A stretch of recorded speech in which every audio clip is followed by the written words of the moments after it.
high school seniors, you're about to experience a unique rite of passage. That's right. It's not an easy rite of passage because for you, the world is going to shift. It's going to turn around, and there's nothing you can do about it. High school is done, finished, kaput. I thought I'd get a cheer there. And in all of the goodness of that and all of the wonderfulness of that, it's also very scary. First, a few scary things. First, you've been in your home for up to 18 years now. You've been protected, nurtured, kept.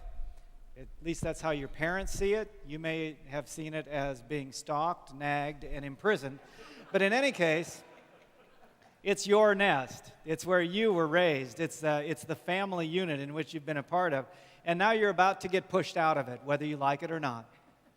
Some of you have classmates and friends who have been with you from the very beginning, from your preschool days, and have been in that nest with you. And that's going to change, whether you like it or not. Second, you've had a pattern to your life that has been pretty consistent. And you can pretty well describe the pattern. You get up, you get dressed, you go to school, you hang out with friends, and you do your homework, you come to youth group on Sunday nights. In the summer, you just kind of hang out with your friends. After graduation, you're going to actually have to take responsibility for your life. I mean, you're going to have to take responsibility for your life, whether you like it or not. Except for the times when you're at home, you'll have to get up. Those times when you're at home and everything reverts back to your like junior high age, and your mom tells you everything that you have to do. Except for those times when you're out of the home, you're going to you have to kind of get yourself up. You're going to have to go to class. You're going to have to manage your time, and that's scary in and of itself. Even though you're going to be free from home, you're not going to be free to do whatever you want to do. You will just be responsible for everything that you do, whether you like it or not. Third, it's all just new. New space, new place, new housing, new classrooms, new roommates, new food, new classmates that are smarter than you are. And it's all new. Whether you like it or not, it's coming. In the midst of this rite of passage, in the midst of this newness, there will be professors that will delight in tearing apart all of your presuppositions, in breaking down all of the things that you thought that you learned when you were in school and at home. They will aim to deconstruct the mythology of your life before your high school graduation. In my first days in seminary, which was after college, but just as scary, our professors told us that their goal was to dismantle our theology. Now, when I first heard that, I thought, oh boy, do I even have a theology? But no, when they said that, I thought the first thing they were going to do was destroy everything that I'd ever been taught in Sunday school. I thought they were going to demolish every sermon that I ever heard from a preacher. I thought they were going to devastate every philosophical construct that I'd ever learned in college, and they would leave me this quivering mass of uncertainty. And they did a pretty good job. But they did it for a purpose, and that was for me to think more broadly and to think more systematically and to be able to build up my theology in a way that had a more systematic approach. And I did rise above the noise, and I graduated near the top of my class. It's scary, though. And this doesn't just happen at high school graduation. There are multiple transition points in our lives that are just as scary. Getting married. That was pretty scary, isn't it? The birth of a child. The birth of another child. Retirement. The death of a spouse. Whenever our lives shift, these are all transitions in our lives, we once again leave home. We leave that safe, secure space. We leave the familiar and we move into the unfamiliar, often alone. And in the process, we come in contact with other options, other possibilities, other decisions, right or wrong, and whether we like it or not, we have to decide. When we leave home, whenever we're in transition, we are presented with a multitude of decisions simply because this experience has changed our lives. Which decision is right? My advice to you graduates and to anyone else who is experiencing this type of transition is twofold. Know where you are and embrace the unknown. Paul travels to Athens only once. It was during his second missionary journey. It was about 50 A.D. During this second missionary journey, Paul stops at places like Philippi and Thessalonica and Corinth, and then he stops in Athens, all on the Peloponnesian Peninsula. I just like saying the word Peloponnesian Peninsula. It's the Greek, it's Greece. And so he made the second missionary journey all along the edge of the Peloponnesian Peninsula, right along the Aegean Sea. And since we know that there's letters to all of these other communities, right? There's a letter to the Corinthians, there's a letter to the Philippians, there's a letter to the Thessalonians. Is there a letter to the Athenians? So we can assume that a church was not founded in Athens, that either there was a level of contempt by the philosophical elite, or there just wasn't enough believers in Athens to constitute a church. In Athens, Paul is doing something that he'd never done before.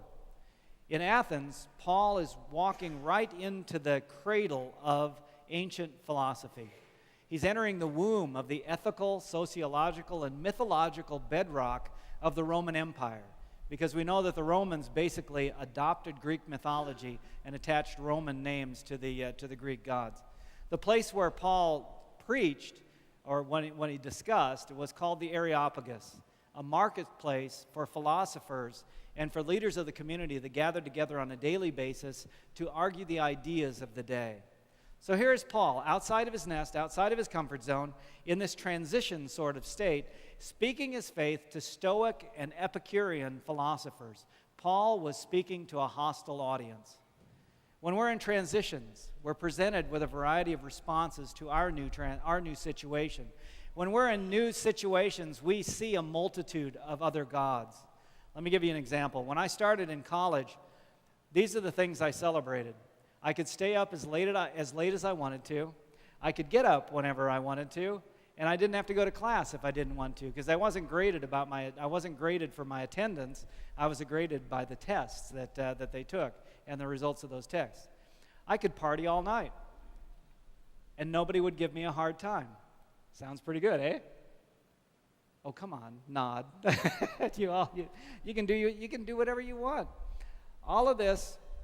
Well, where I was also in college in the 70s, where I was at the University of Iowa, there was a drug culture that was involved in the university as well. And so drugs were available. And I had many different choices that I could make, many different things that I could take. All of this rubbed against my upbringing. It rubbed against my bringing up in the church. It rubbed against my parents' ethical and moral stands. And when you experience a threat to your faith, when you're questioned about why you choose to believe this instead of this, what are you going to say? Well, this is what happened to Paul at the Areopagus. He was offended by the multitude of statues, plaques, and memorials that lined the streets of Athens. He was offended by the many gods of the Greek culture that they just accepted and they just brought into the pantheon of all of their other gods whenever a new god was discovered. But Paul didn't tell these Greek philosophers, he didn't address them with contempt. He didn't tell them that they were just wrong and that they ought to believe something else. Paul began by acknowledging points of common ground, places where the Greek worldview and Paul's faith perspective did not conflict, where they came together. Paul said, Athenians, I see how extremely religious you are in every way. In fact, as I was admiring your many monuments, I saw one with an inscription that read, to an unknown God. What you worship is unknown. I proclaim to you as known. Paul began by identifying common ground. This is what we have in common. This can be a beginning point where we can all agree. And then Paul expands. The Lord who made the earth and everything in it, he is the Lord of heaven and earth. He does not live in shrines made by human hands, nor is he served by human hands, since he himself gives all mortals life and breath in all things. Paul's staying within the common ground here. He's speaking within their voice in order to argue his point of difference from within this common understanding. Let me give you an example. I spent a year pastoring 5 small churches on the island of Guernsey, which is in England. Now, I'm not British, right? I don't speak with a British accent. But I happened to be there on the 40th anniversary of D-Day. And if many of you know the geography of the area, Guernsey is 30 miles from the coast of Normandy. So all of D-Day went over the island of Guernsey. And in fact, the first aid ship that landed, that made port in Guernsey, was a Red Cross ship from the United States. So these people were all about thanks to the Americans. It was great being there. It was nice being the weird one in the midst of all of this. Now, there were a number of patriotic celebrations that were going on during that time because they were acknowledging the 40th anniversary. And at every one of those patriotic celebrations, they always began with something. Do you know what it was? It was the national anthem. Da, da, da, da, da, da. Do you know how the words go? That's right. God save our gracious Queen, long live our noble Queen, God save. Now, I'm an American, right? I come from a land of democracy and not monarchy. I'm an American, so instead of standing and singing, should I sit quietly as a foreigner, as an American?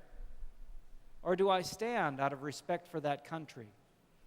And respect for the country in which I am living, and I'm doing ministry, but not sing because I don't share in that same devotion to the monarchy. Connect where it's appropriate. Define yourself by your own beliefs, which can be divergent from others. Paul connects with the Greek philosophers, and then he moves on to his point. While God has overlooked the times of human ignorance, now he commands all people everywhere to repent, because he has fixed a day on which he will have the world judged in righteousness by a man whom he has appointed.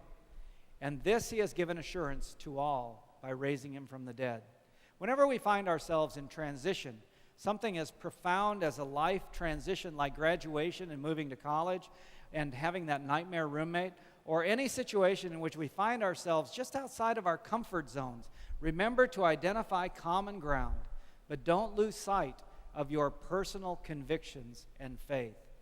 A friend of mine once said that when he was a teenager, before he would go out and he would get himself dressed up and he'd go out on a date or go out and hang with his friends, he would be just about ready to go out the door, and his mother would say the same thing every time. This is what she'd say: "Remember where you came from." Every time that he went out the door, she would say, "Remember where you came from." What she's saying is, don't forget who you are. Don't forget whose you are. We have a family history.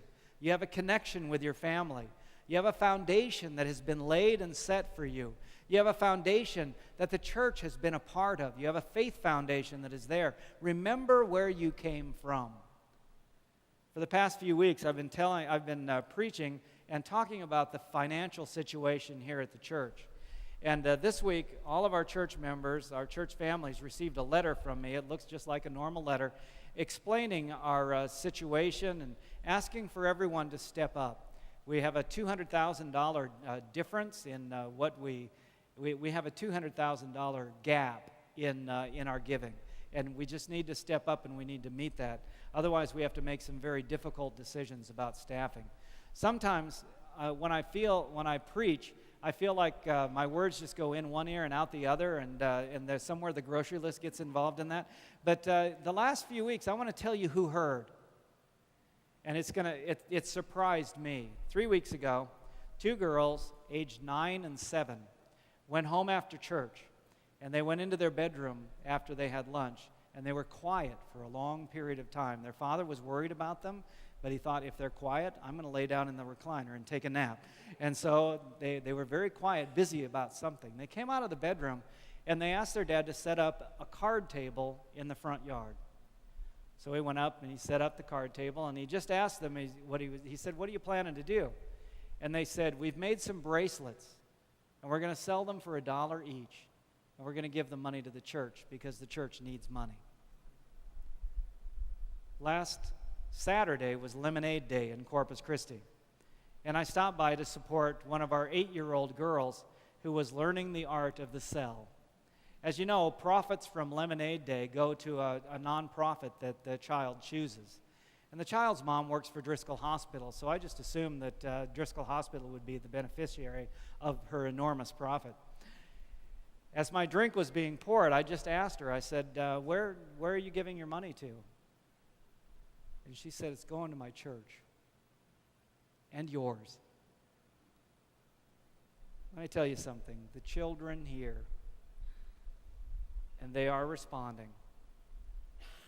If the kids are willing to get outside of their comfort zone, surely we are too, and help their church. If you didn't receive one of these step-up cards, I've got some on the table right outside the sanctuary here, and you can fill one out. When Paul was in a situation that was difficult, when Paul was in a transitional situation, what did he do? Remember who you are. Embrace the unknown.